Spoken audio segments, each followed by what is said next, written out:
Welcome back to another look into nature. Tonight's observations will be very short. We will be entering the world of the vampire bat.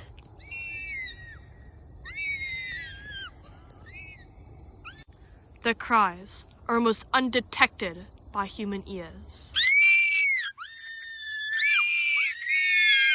Their cries are used by means of finding food and maneuvering the night.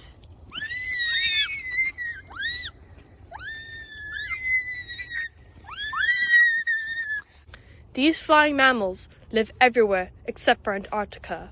This is what makes them very remarkable creatures.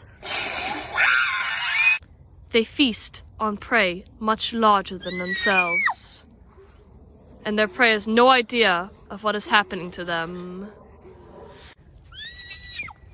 Nature is truly beautiful.